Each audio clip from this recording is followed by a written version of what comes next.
Okay, dumako na po tayo dito sa isang interview po ni Senator Ping Lacson. Pakinggan po natin ito.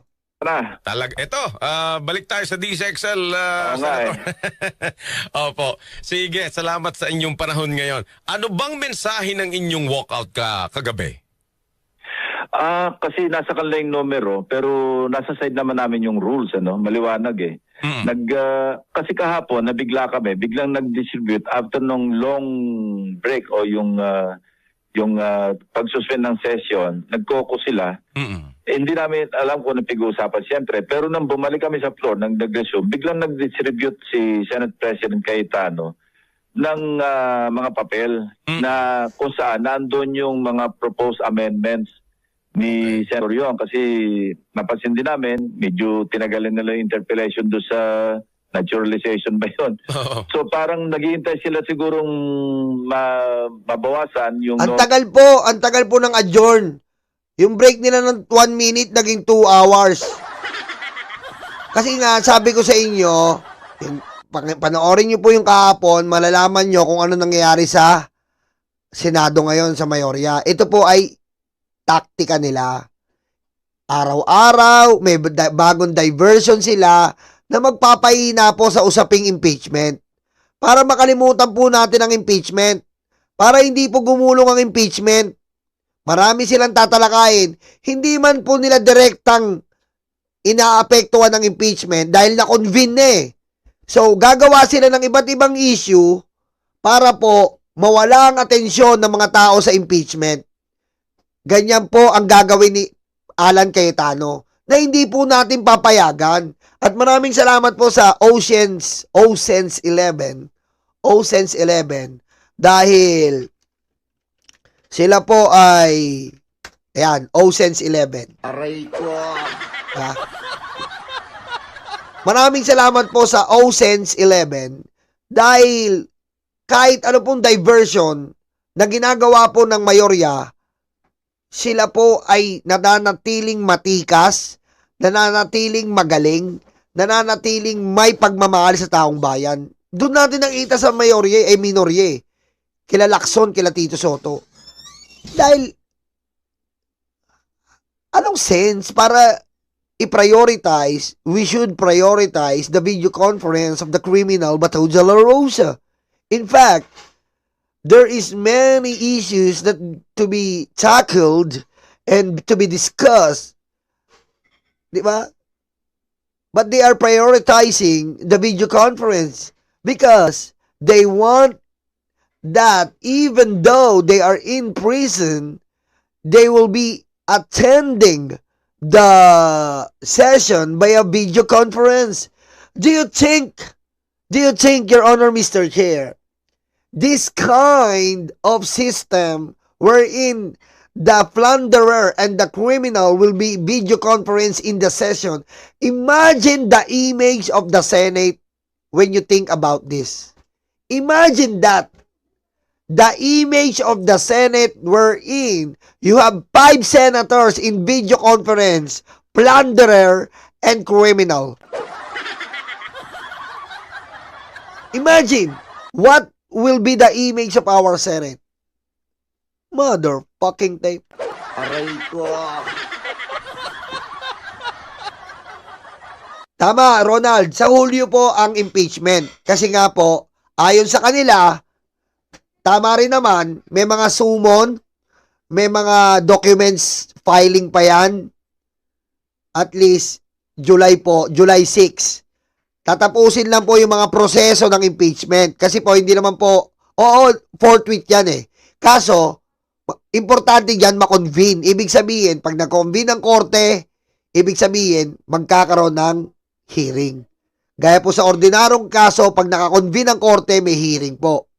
So, mga dokumento, mga invitation, mga sampina sa bangko, sampina sa tao, sampina sa dokumento, ayan po kasi yan, bago mag-hearing.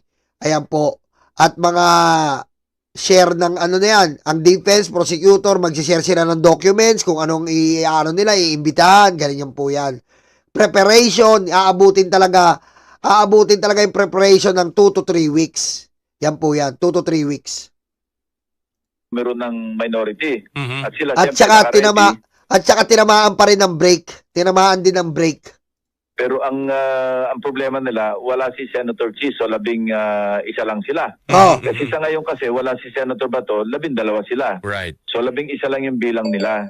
Right. So kami naman, knowing that, and nung nag-distribute na nga ng papel na yung dalawang amendments, nagbulungan na kami na Minority Leader Tito Sen. Opo. Sabi namin, masama plano nito. Pagbobotohan nito. Mm-mm. So, of course, sabi ko sa kanya, hindi, i-question ko muna, mag-interpret ako, dahil nung nakita ko ngayon, nireview na namin yung mga rules. Mhm. At maliwanag, ang ina-apply nila, ini-invoke nila yung Rule 136.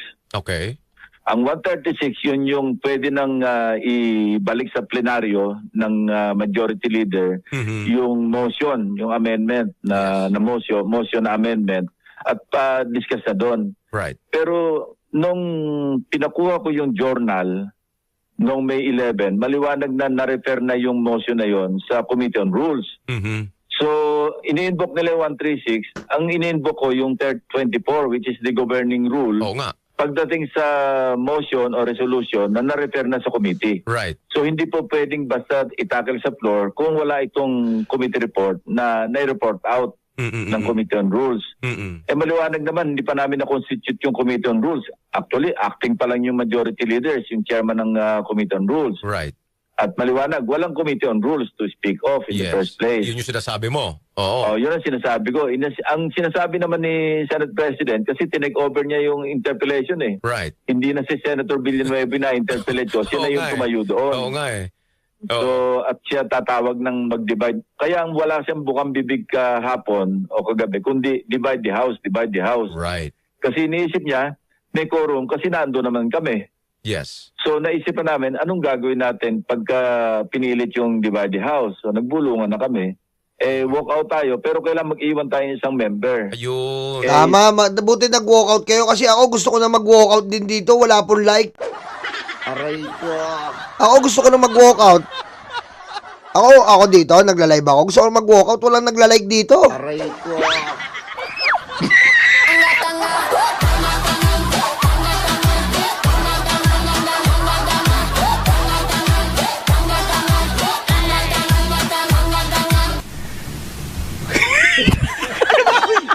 Di ba? Sarap mag-walkout eh. Ina yan. Araw-araw na ginawa ng Diyos, oh. Aray ko. Si minority leader yon kasi kailangan may magko-question ng quorum. Ay, gumagalaw pala yung like. Gumagalaw. Akala ko ganun lang eh. Akala ko hindi gumagalaw. Gumagalaw pala. Tumataas. Aray ko. May himala pala. May himala.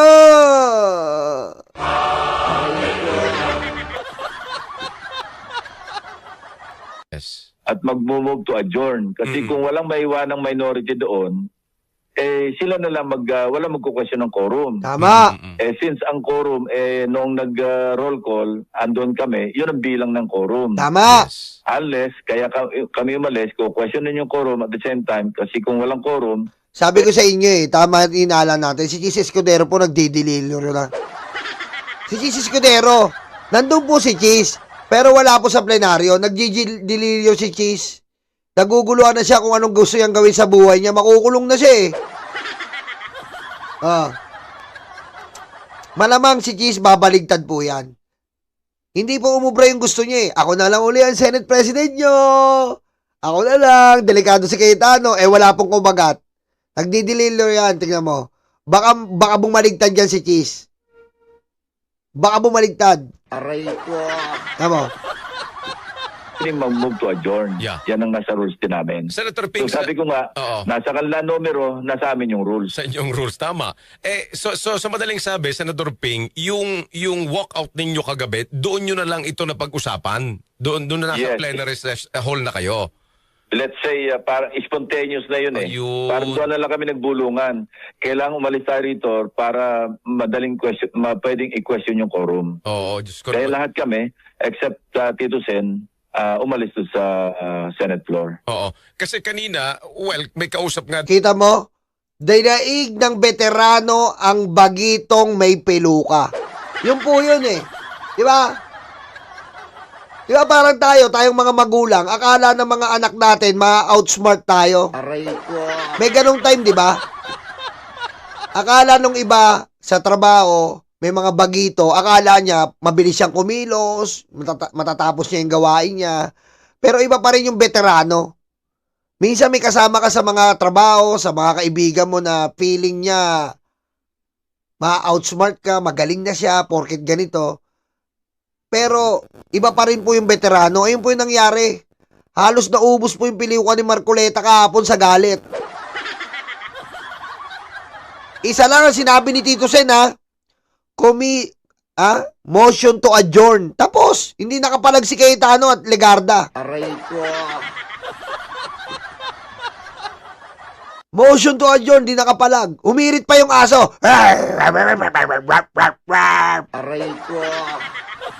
Tapos, kasi yung po yung sinasabi natin, veterano. Si Marcoleta, magaling daw siya sa legal. Natatandaan nyo ba, binaraya ni Lacson. Ano sabi? Wala naman sa rules yung motion to dismiss the impeachment. Basahin mo sa motion, sa Senate rules, ang motion to dismiss ng impeachment. Bibilang kita ng pinukang gray. Aray ko. Sa pool. Sa pool. Aray ko. Din akong analyst, I don't know if you have heard some perceptions like this, no? Na sana daw nga hindi nangyari ang walkout. Oo, kasi parang dinebate ninyo, kumbaga Yung rules. Oo, yung rules, nakipag-engage kayo doon kasi klaro din daw yung sinasabi naman na hindi pa naman yung specifics nung motion yung pinag-uusapan, but kung Yes. magkakaroon ng rules, anong reaksyon nyo doon?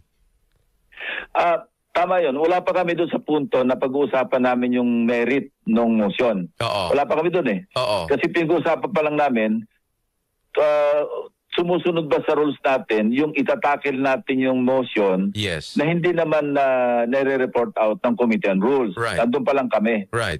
Ayaw nga namin umabot doon sa pag-uusapan namin yung merito noong dalawang amendments na ipinopropose. Pag umabot kami doon, tatalunin kami sa numero. So ako, kinu-question ko muna, teka muna, meron tayong rules na kailangan dumaan to sa komite. Hindi wala pa yung komite. Ganon. Oo nga. Kasi nga, parang, well, ako din, I have to be honest, yun ang feeling ko, no? Yung demeanor ka ni Senate President Cayetano. Kasi parang, if there is an objection, di ba ang rule natin, magbotohan tayo. Ulit siya doon Puro divide the house Right. Okay. So, alam mo, Ricky, pagka nagpe-fail yung argument mo, gusto mo tapusin yung debate kasi wala kang laban sa debate kasi wala ka namang rule to stand on. Right, Tama. Kasi alam niya, talo siya sa debate. Kaya sabi niya, kung nag-object, divide natin yung house. Di ba? Teka muna. Kita mo? Ganun lang eh. Ganyan ba yung matalino ni Cayetano? Tanga-tanga ka, Taitano. Di ba? Wala siyang ginawa po kahapon. Divide yung house, divide yung house. Sabi mo, debate, tapos divide yung house. Kaya nga nag-walkout eh. Kasi nga, puro sabi ni Cayetano, i-divide yung house. Hindi, magdebate na magdebate. Kaya sila nag-walkout, hindi talo sila sa debate. Si Cayetano ayaw ng debate. Dahil sino ba nagpapadivide ng house? Si Cayetano. Aray ko. Sino ang takot sa debate? Si Cayetano. Aray ko. Sino ang inutil na Senate President? Si Cayetano. Aray ko.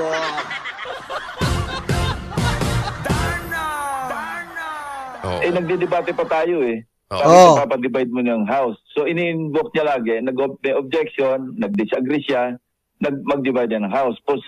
Tama yung sinabi ni Senator Kiko. Curtailment talaga yon. Hindi mo na kami papayagan na i-discuss ito sa floor? Basta botohan na lang tayo. Ako naman, ang ini-invoke ko, papaliwalaan na ba natin itong rules? Kasi dalawang bagay yan, Ricky. Kung walang action na ginawa ang plenaryo noong Lunes at hindi ito na-refer sa Committee on Rules, pwede talaga i-take up sa plenary yon. Wala pang jurisdiction yung Committee on Rules kasi walang referral. Ang problema nga, dahil nung nireview ko yung journal, at inamin naman ito sa floor kasi tinanong ko anong status ng motion. Sabi ni Senator Villanueva, yes, it was referred to the Committee on Rules.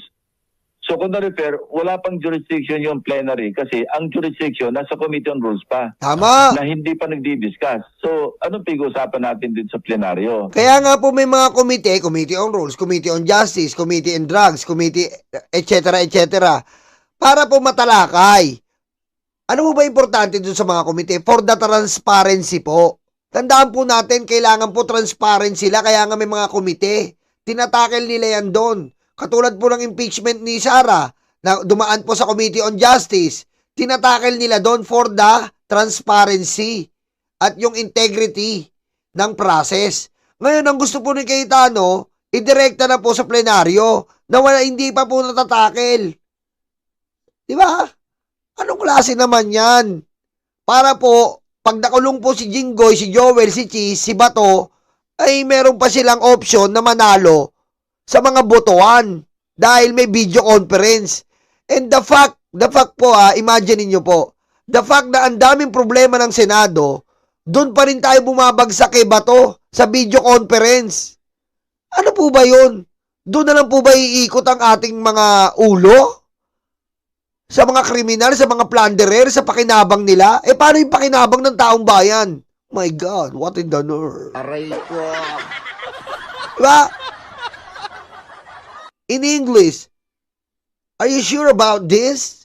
We are discussing the nonsense argument in which we gonna have a senator will do a video conference if they are in jail. Is this how you portray to the Filipino people the Senate right now? Imagine this, my fellow citizen, imploring the aid of the mighty God. Aray ko. So dalawang usapin eh. Tama. So, yung isa naman, kung sakaling matalo kami sa butuhan doon sa interpretation ng rules, pupunta na kami doon sa merito nung dalawang amendments. Oh, Okay. Senator Ping, ganito, no? So, pangalawa na ito. Well, nakita naman natin kung ano nangyari. Leadership change. Anong mas malaking nakikita ninyong plano given this movement from the majority? ayan na. Well, to control, through numbers, sheer numbers, wag na yung diskusyon, wala na yung pag-usapan natin kung ano yung nararapat. Basta't yung superiority sa yung tyranny of numbers, yun ang Tama. gusto nilang pairalin. Tama. And then Alam mo, ang pangit pong ganyan, ang Senate President po kasi, automatiko, pwedeng naman palitan. Pero yung masyado kang atat ganid sa putang inang liderato mo bilang Senate President, iba na po yun. Iba na po yun. Nagmamaniobra ka, gaya ng ginawa mo, pinasundo mo si Bato para sa putang inang maka-Senate President ka, iba na po yan. Diba? Lumalabag ka sa mga batas para lang maging Senate President ka, iba na po yun. Diba? Kailangan, sumusunod ka pa rin sa mga batas at patakaran. Biro mo, inutusan mo yung OSAA para harangin yung NBI. Otoridad na may hawak ng warrant of arrest. Sila po ang may mandato na mag-serve ng warrant. Tangina, inutusan niya yung OSAA para harangin ang NBI. Mga security guard inarangan ng otoridad. Tapos nung nagulpe, binabaligtad ni Cayetano na bakit daw ginanon. Eh pusing ina, pasalamat ka nga, buhay pa yan eh. Otoridad yun na nag-serve ng warrant of arrest, ihaharang mo yung security guard ng Senado? Bobo ka ba? Kala ko ba magaling kayo sa legal? Ha? Sino lang ba may karapatang mag-serve ng warrant of arrest? PNP at NBI. Oh, valid ang warrant of arrest. Walang TRO ang Supreme Court. Anong ginawa mo? Hinarang mo. At bukod pa doon, malala pa. Gumawa ka ng scripted, under attack, leche ka. Hindi po ganyan ang Senate President dapat. Ang Senate President po, siya po ang naunguna sa kapayapaan. Siya po ang naunguna sa pagpapatupad ng batas. If your surrounding is not good, you are the one that is much better. Aray ko. Diba? Ano po ibig sabihin nun? Kung lahat sila nagkakagulo na, ikaw ang tiga-pacify, ikaw ang tiga-pamayapa, sa'yo manggagaling ang kapayapaan. Hindi! Ngayon po nangyayari, ang Senate President, siya ang nagdudulot ng gulo. Diba? Yung po ang Senate President na kikitaan natin noon. Mula kay Drilon, mula kay Neni Pimentel, mula kay Enrile. Yan po nakikita natin. Diba? Pero si Cayetano iba po. Nakita nyo kahapon, siya ang nagdudulot ng gulo. Ganyan po ba ang Senate President nyo? Siya ang abogado naging gago. Patayin mo si BBM? No joke.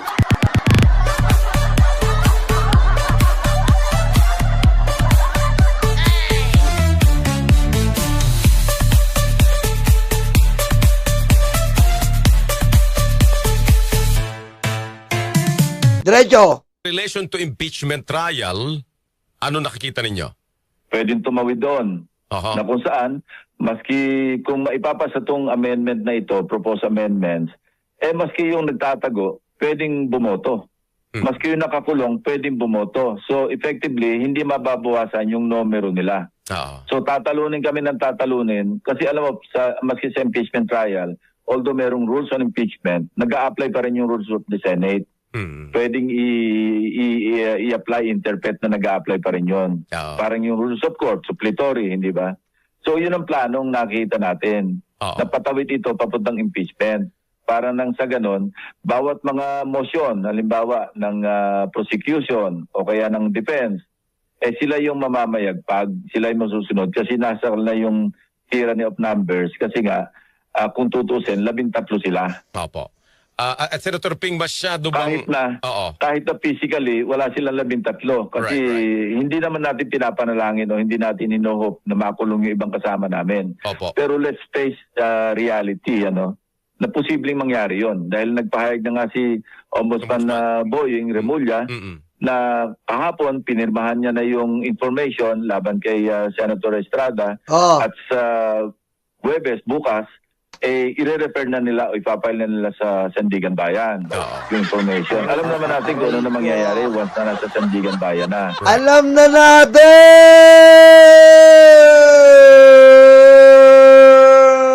from San Juan, Senator,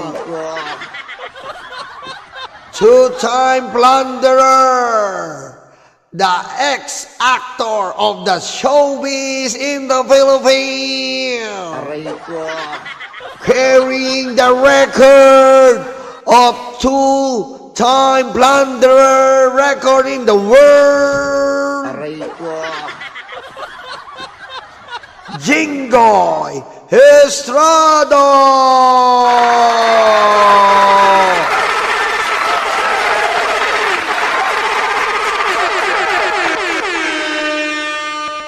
Two-time depending, men. Two-time depending plunderer in the world.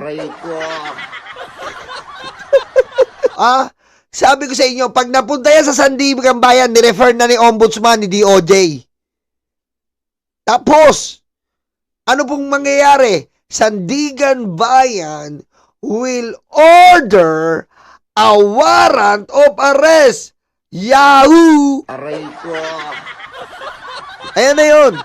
Ayan na po ang kasunod yan. Mag-o-order na po ang Sandigan Bayan ng warrant of arrest. Huwebes, baka Biyernes, kulong na.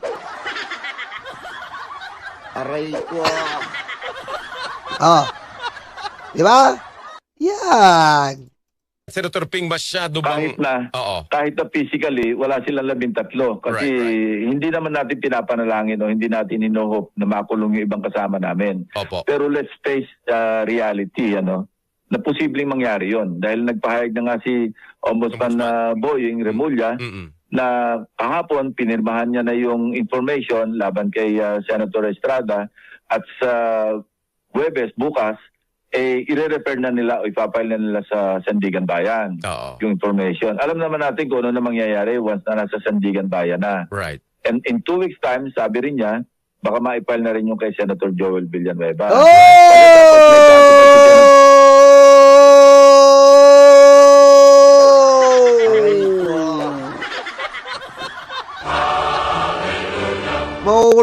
mo siya, O Lord, O Lord. Pastor umaga, kalor sa gabi. Aray ko. Hindi niya daw kilala si Alcantara pero ang daming pictures nila. May pa-Biblia pa pero ang daming asawa. Wala daw siyang alam sa Bulacan kahit bumaba. Nasusulasok daw siya sa amoy ng barel nung nakaraang Senate drama. Kinangina mo, makukulong ka na, ayup ka, malibog na pastor.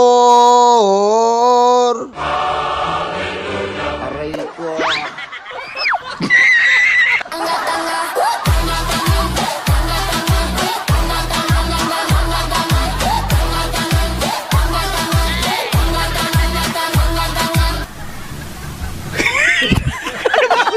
Ano, Joel? Dalin mo yan, nuknukan mo ng kalibugan, ha? Kalibugan mo sa pera, kalibugan mo sa puday.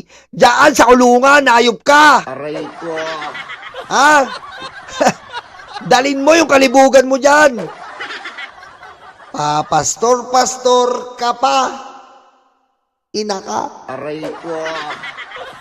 Pa-Bible, ina mo. Aray ko. Pero ang totoo, merong jowa to bukod sa asawa mo. Aray ko. Janice Bailon, shout out! Sheesh, man! Makukulong ka namin! At nako, maraming cake akong ipapagawa pag nakulong kayo. Magkwenta na non-bailable din. Tama. Yung plunder. So, pag nabawasan sila ng 3 bago kami bumalik, Senator Ping, ano ba yan? Uy! Senator Ping, grabe ka naman, oh. Grabe ka naman. Sakit naman magsalita, oh. Hoy, Mama Arsa, ano ba yun, Mama Arsa? Salamat. Mama Arsa, salamat. hypothetical ito Oo. bago kami bumalik sa July 26, o kaya pag nagsimula na yung impeachment trial on July 6, at kapos sa bilang, kailang gusto nila mabilang pa rin maski nasa loob ng kulungan at nagtatago yung 4. Oo nga eh. Oo. Klaro naman. Yeah. And given that, Senator Bing, masyado bang premature, unfair pang sabihin na these actions are leading towards protecting the Vice President's impeachment? Yes. Na mauuwi din naman sa voting towards the end? Yes! I don't want to speculate on that kasi ako mismo, sasabihin ko sa totoo, Ricky, Opo. hindi pa ako decided kung magko-convict o mag-acquit. Ayun. And I can speak for myself at yan din ang usapan namin. Dapat naman talaga ganun eh. Alam mo, dapat po ganun. Hindi siya sigurado kung mag-acquit o magko-convict. Tama po yun. Tama po. Because urado sila eh. Diba? Maaaring may mga tsansa po na hindi nila pinaniniwalaan at pinaniniwalaan. Pero ang importante po, makonbine ang impeachment at matrial. Yun po importante sa atin eh. Diba? At least, nag-process po. Dumaan tayo sa paglilitis. And that's due process. And that's important thing to do. Diba? Tama yun. Focus kaming minority. Ang gwapo mo sa mighty mo, pero bakit ang cute mo sa paningin? Uy, thank you Thank you, Janice Bailon. Okay. Janice, thank you Huwag mo naman akong ha. Maraming sabihin nila, poging-pogi ako. Sakto lang. Aray ko. Sakto lang. Uy, Bengador pala bukas Bukas, Bengador. Bengador po bukas. Magabang kayo. Ibig sabihin na nasa minority kami, sigurado kami magko-convict. Oo. Kasi kung maliwanag na ang ebidensya kapos, ano na ihaharap namin sa publiko Tama. na nag-convict kami? Tama. Maliwanag naman kapos yung ebidensya. Tama. Sa isang banda, kung napakalinaw naman na napakalas na ebidensya, wala din kaming mukhang iharap sa taong bayan kung mag-acquit kami, hindi ba? It Right. works both ways.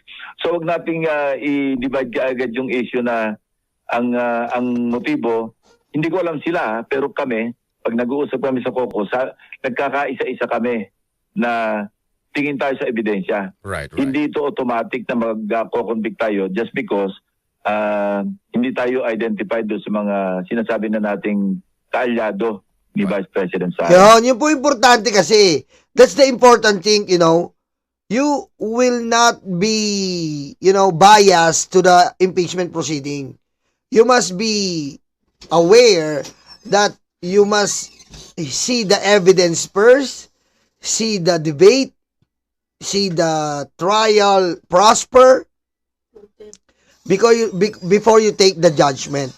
Not like the DDS block, Duterte block, stupid people. Diba? Wala pa po tayo sa trial, pero may judge na sila. Diba? Abangan po natin yan, mga kababayan, ha? Abangan po natin yung mangyayari dito sa... May vlog na naman yan si Cayetano, malamang. May vlog na naman yung pusang inang yan.